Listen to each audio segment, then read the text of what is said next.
Jai Sairam, Sri Sai Satcharitra, Chapter 37, Part 3. All the instruments played their music, and while Baba moved his right arm up and down for some time.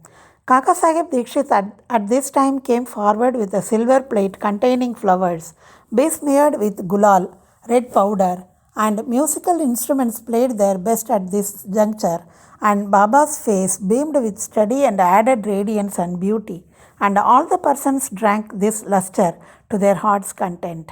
Words fail to describe the scene and splendor of this occasion. Sometimes Mahalsabadi began to dance, being possessed or obsessed by some deity, but all were surprised to see that Baba's concentration was not in the least disturbed. With a lantern in his hand, Tatya Patil walked on Baba's left side and Bhagat Mahalsabadi on the right, holding his hand the hem of Baba's garment. What a beautiful procession, and what an expression of devotion! To witness this, men and women, poor and rich, flocked together there. Baba walked very slow. Bhaktas followed on both sides with love and devotion, with joy pervading the whole atmosphere of the place. The procession reached the Chavadi. That scene and those days are gone now. Nobody can see them now or in the near future. Still, remembering and visualizing that scene and sight, we can bring solace and comfort to our minds. The Chavadi was fully decorated with good white ceiling, mirrors, and many sorts of lamps. On reaching it, Tatya went ahead and spread an asan, and placing a bolster made Baba sit there and made him wear gold Ankaraksha coat. Then the devotees worshipped him in various ways. They put on his head a mugut crown with a tuft above, placed garlands of flowers and jewels around his neck, and marking his forehead with musk mixed vertical lines and a dot, as Vaishnava devotees do. They stared at him for a long time, to their heart's content. They changed his headdress now and then and held it aloft on the head, fearing that Baba might throw it away. Baba knew the hearts of them all and meekly submitted to all their methods without objection. With these decorations, he looked wonderfully beautiful. Nana Sahib Nimonkar held the chhatra, that is umbrella, with its beautiful pendants, which moved in a circle while it supporting stick. Babu Sahib Jog washed the feet of Baba in a silver dish and offered arghya and worship with due formalities, then besmeared his arms with sandal paste and offered tambul, betel leaves. Baba sat on the asan, while Tatya and others kept standing and falling at his feet.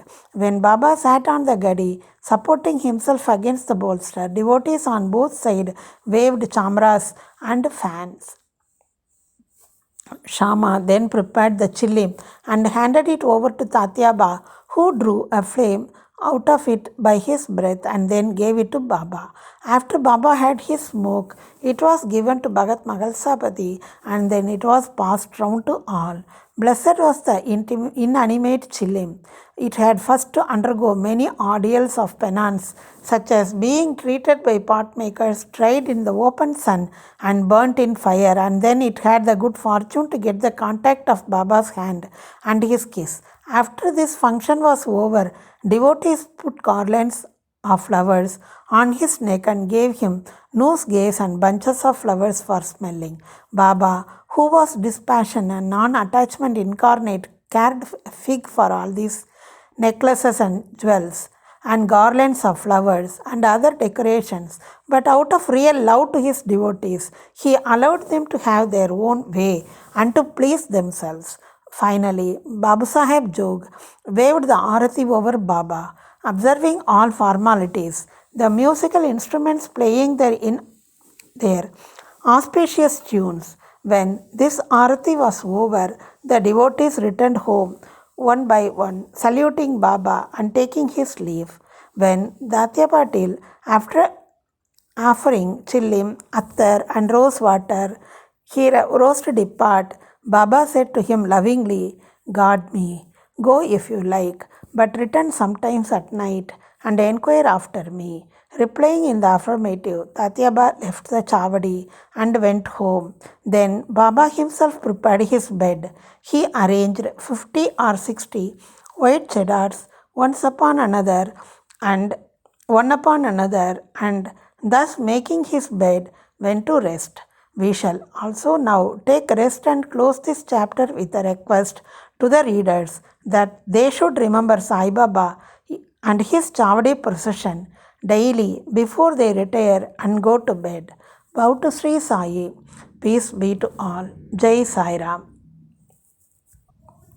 Jai Sairam. Sri Sai.